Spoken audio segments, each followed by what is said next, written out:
Hello my lovely student, this is Mansi. Welcome back to the channel. So as you all know, हम लोग one shot series कर रहे हैं and आज हम chapter number 2 of science discuss करने वाले हैं, which is matter around us pure. So last chapter में हमने मैटर के बारे में पढ़ा था। कोई भी चीज जो स्पेस ऑक्यूपाई करती है, मतलब आपके आसपास जितनी चीजें देखोगे सब मैटर है, ठीक है। नाउ अब क्या वो प्योर होता है, इम्प्योर होता है, क्या चीजें हैं वो हम इसमें डिस्कस करेंगे। So we'll start with again, ये जितने भी रिवीजन मैप्स हैं these are taken from the Educart book. Educart की आपके पास जो सैम्पल पेपर्स बुक है उसमें आपको हर चैप्टर के ये रिवीजन मैप्स मिल जाएंगे, ठीक है। मैं नीचे लिंक दे दूंगी, अगर आपको परचेज करनी है तो आप नीचे से यहाँ से परचेज कर पाओगे। सो सबसे पहले हम बात करते हैं, ये जो हमारा मैटर होता है, इसको नीचे करते हैं। अगर इसको क्लासीफाई करना, थोड़ा सा जूम कर दूं मैं, मैटर को क्लासीफाई कैसे कर सकते हैं हम। मैटर को दो चीजों में क्लासीफाई हो सकता है, एक है प्योर सब्सटेंस और एक होता है impure substance which is mixture. एक तो हो गया ऐसा मैटर जो प्योर है, ठीक है, उसमें कोई भी चीज मिली नहीं हुई, एंड एक हो गया इम्प्योर जो बेसिकली दो तीन चीजें कंबाइन होकर मिक्सचर्स बनते हैं, वो हमारे इम्प्योर सब्सटेंस होते हैं। ओके, सो प्योर में क्या क्या आते हैं, एलिमेंट्स एंड कंपाउंड्स, अभी डिटेल में इसके बारे में पढ़ेंगे हम।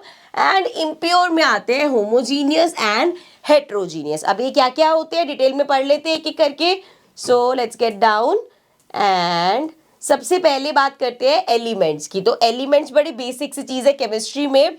हम जब भी कोई भी चीज़ के बारे में पढ़ते हैं, जैसे कार्बन हो गया, सल्फर हो गया, इन सबको हम क्या नाम देते हैं, एलिमेंट्स हैं ये, ठीक है ना। So elements can be solid, liquid और gas. It is classified into 3 forms, 3 forms में क्लासिफाई होते हैं। वन इज मेटल्स जो हमें दिखते हैं, जैसे गोल्ड हो गया, सिल्वर हो गया, iron, copper, aluminium, zinc, sodium, potassium, platinum, क्रोनियम, ये बड़े सारे आप पढ़ लेना, ये सारे हमारे मेटल्स होते हैं। ये सब किस में आते हैं, दे आर एलिमेंट्स, इनमें कोई भी मिलावट नहीं होती। जब हम गोल्ड एलिमेंट की बात करते हैं, गोल्ड का जो एलिमेंट है तो वो सिर्फ गोल्ड का एलिमेंट है, उसमें 4-5 चीजें मिली हुई नहीं है। देन हम बात करते हैं नॉन मेटल्स। नॉन मेटल्स में क्या क्या आते हैं, अभी जो मैं बोल रही थी, हाइड्रोजन हो गया, ऑक्सीजन, आयोडीन, कार्बन, कोल, कोक, ब्रोमीन, क्लोरीन एटसेट्रा, ये सब हमारे नॉन मेटल्स में आते हैं, ठीक है जी।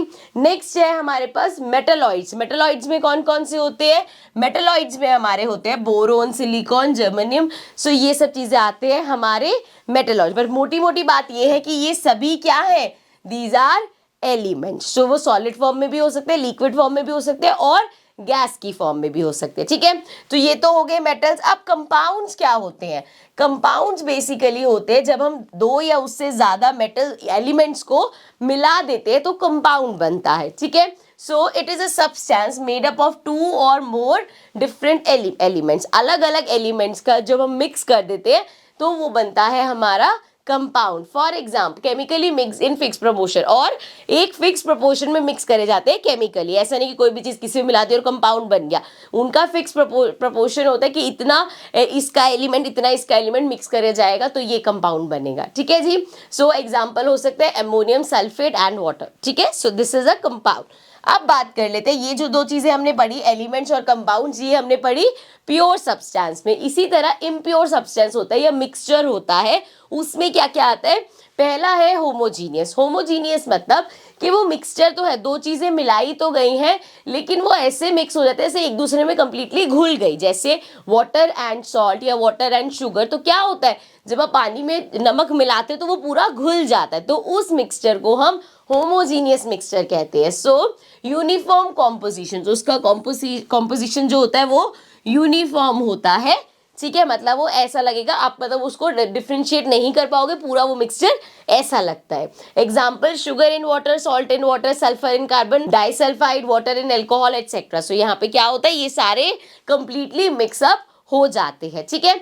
इसी का ही ऑपोजिट हमारे पास होता है हेट्रोजीनियस। हेट्रोजीनियस में क्या होता है कि मिक्स तो आप 2 चीजें करते हो बट उनको आप अलग से एक तो इजीली सेपरेट भी कर सकते हो और आपको वो 2 चीजें अलग अलग दिख रही होती है। जैसे कि पानी के अंदर अगर आप सैंड मिक्स करने की कोशिश करो तो आप कितना देर उसको स्टर करते रहो करते रहो करते रहो, लेकिन वो नमक की तरह घुलेगी नहीं, वो उसके पार्टिकल्स, सैंड के पार्टिकल्स अलग ही रहेंगे। सो वो हमारा होता है हेट्रोजीनियस मिक्सचर, मतलब उसका जो कॉम्पोजिशन होता है वो नॉन यूनिफॉर्म होता है, ठीक है। Example sand and salt, sugar and salt and water and oil etcetera, ठीक है। सो ये सब चीजें हैं हमारी जो हेट्रोजीनियस होती है। अब इसके बारे में पूरा इसका डिफ्रेंशिएट वगैरह और पूरा अच्छे से इन डेप्थ वगैरह हमने इंट्रोडक्शन में जब चैप्टर के हमने करे हैं नोट्स उसमें है।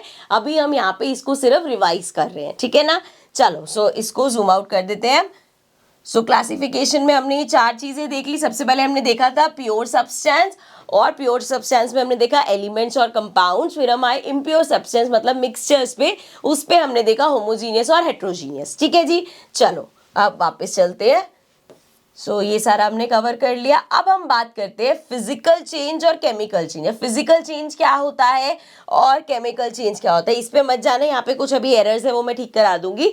फिजिकल चेंज और केमिकल चेंज क्या होता है, जब भी कोई चीज में ऐसा चेंज होता है जिसको हम रिवर्स कर सकते हैं या कोई नया सब्सटेंस नहीं बना है तो हम उसको फिजिकल चेंज बोलते हैं। और केमिकल नाम से ही पता चल रहा है कि वो चेंज ऐसा हुआ है कि वो एक तो इरिवर्सिबल है, दोबारा आप उसको अपनी उस जगह उस तरह से वैसे नहीं आ सकते, उसकी जगह एक नया सब्सटेंस बन गया है, ठीक है। एग्जांपल्स देखेंगे तो और क्लियर हो जाएगा।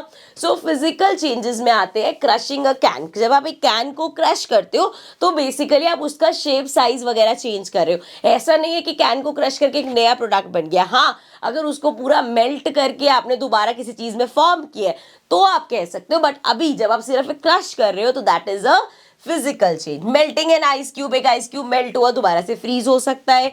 बॉइलिंग वाटर, वाटर बॉईल हुआ, mixing sand with water, sand और वाटर को मिक्स करोगे आराम से उसको अलग कर सकते हो। ब्रेकिंग ग्लास, ग्लास का ब्रेक होना। Dissolving sugar in water, again sugar in water that can also be separated, वो फिजिकल चेंज में ही आएगा। Then we have shredding paper, chopping wood, mixing green and red marble, sublimation of dry ice. So ये सब हमारे physical change है। जब हम chemical changes की बात करते हैं तो उसमें हो गया कंबशन मतलब बर्निंग। कोई चीज अगर जल गई है तो वो खत्म हो गया, नया सब्सटेंस एशेस बन चुकी है, so that is a chemical change. Rotting, fruit हमारा रॉट हो जाता है, कभी कभी आपने देखा होगा बहुत टाइम तक पड़ा रहा बिल्कुल खराब हो जाता है, गल जाता है, तो वो उसको रिवर्स नहीं कर सकते, आप दोबारा फ्रेश नहीं कर सकते, that is a chemical change. Melting is not a chemical change, shredding is not a chemical change, chopping and boiling। Basically यहाँ पे प्रिंटिंग एरर है, ये जो पार्ट है ये सारे हमारे फिजिकल चेंजेस के थे, वो गलती से यहाँ इमेजेस में ऐड हो गए हैं। सो रॉटिंग हो गया, कंबशन हो गया, then we have rusting, iron जैसे रस्ट जंग लग जाता है आयरन पे तो that is also a chemical change. And then digestion, food हमारा एक बार डाइजेस्ट हो गया तो वो हमारा क्या है, that is a chemical change, ठीक है। तो समझ में आ गया फिजिकल चेंज और केमिकल चेंज।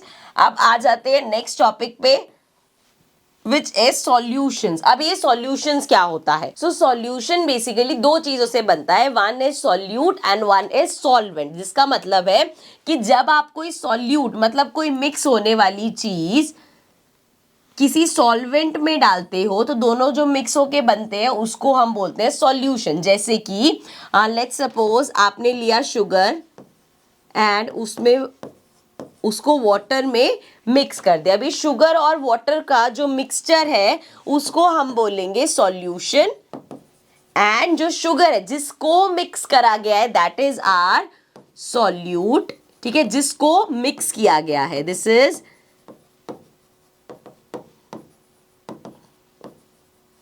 जिसको हमने मिक्स किया है। एंड वाटर हमारा होता है सॉल्वेंट, सॉल्वेंट मतलब जिसमें मिक्स किया है, ठीक है, ये याद रखेंगे, जिस चीज को मिक्स कर रहे हैं दैट इज सॉल्यूट, एंड जिस चीज में मिक्स किया जा रहा है, जैसे शुगर को वाटर में मिक्स किया जा रहा है तो दैट इज आर सॉल्वेंट, ठीक है जी। एंड इसका कॉम्बिनेशन जो होता है उसको हम बोलते हैं सॉल्यूशन, ठीक है। अब किस किस तरह के सॉल्यूशन हो सकते हैं देख लेते हैं। सॉलिड का सॉलिड, अच्छा ये कैसा देखा हमने, दिस वाज, हमने देखा शुगर हमारा सॉलिड हो गया और वाटर हमारा लिक्विड हो गया, तो सॉलिड और लिक्विड का सॉल्यूशन देखा। इसी तरीके से सॉलिड का सॉलिड में सॉल्यूशन हो सकता है, alloys such as brass, copper plus zinc होता है। अब जो ये ब्रास होता है वो क्या होता है, कॉपर एलिमेंट और जिंक एलिमेंट। इसी तरह से अगर हम कॉपर को टिन के साथ मिक्स करें तो हमें ब्रॉन्ज मिलता है। तो ये क्या यहाँ पे सॉल्यूशन कैसे हो रहे हैं, सॉलिड को सॉलिड में मिक्स किया जा रहा है। इसी तरीके से सॉलिड और लिक्विड जैसा भी हमने देखा, तो sugar in water, tincture in iodine, so ये सारे क्या हो गए, एक सॉलिड को आप लिक्विड में मिक्स कर रहे हो। देन सॉलिड इन गैस, अगर सॉलिड को गैस में मिक्स कर रहे हैं वो हो गया कैम्फर इन ऑयल, कपूर जो हमारा होता है उसको जला के छोड़ दोगे, उसको ऐसे ही छोड़ दोगे तो वो क्या होगा, हवा में गायब हो जाएगा, सब्लिमेशन हो जाएगा। Then liquid and solid, liquid को जब आप सॉलिड में मिक्स करो that is hydrated copper sulphate, copper sulphate हो गया हमारा। Then liquid and liquid, liquid को लिक्विड में वो हो गया एल्कोहल एंड वाटर, एल्कोहल और वाटर को जब हम मिक्स करते हैं तो भी एक सॉल्यूशन मिलता है हमें, तो दैट इज दोनों चीजें ही लिक्विड है। Then liquid in gas, clouds and fog, so gas और लिक्विड का कॉम्बिनेशन कैसा हो गया, जो हमारा ये फॉग वगैरह क्लाउड्स वगैरह वो क्या है, एक लिक्विड और गैस का कॉम्बिनेशन है, ठीक है जी। देन हो गया gas in solid, so hydrogen gas is absorbed है ये, so hydrogen gas is absorbed over the surface of metal, so surface का मेटल का सरफेस होगा तो हमारी हाइड्रोजन गैस वो एब्जॉर्ब कर लेता है। Gas in liquid, so CO2 dissolved in water in cold drinks, जैसे हमारी जो कोल्ड ड्रिंक्स जो पैक्ड कार्बोनेटेड ड्रिंक्स आती है वो बेसिकली एग्जांपल हो गया गैस को लिक्विड में मिक्स किया गया, कार्बन डाइऑक्साइड को हमारी ड्रिंक्स में मिक्स करा गया है। देन है gas in gas, so air is the mixture of various gases such as O2, N2, nitrogen, oxygen वगैरह मिलके हमारी एयर बनते, तो वो हो गया हमारा गैस का गैस के साथ मिक्सचर, ठीक है जी। सो ये सारे हो गए हमारे सॉल्यूशन। अब इसको यहाँ पे कर लेते हैं एंड अब ये छोटे से टॉपिक पे आते हैं, ये हमने जब नोट्स करते तो अच्छे से डिस्कस किया था, तो वो देख सकते हो।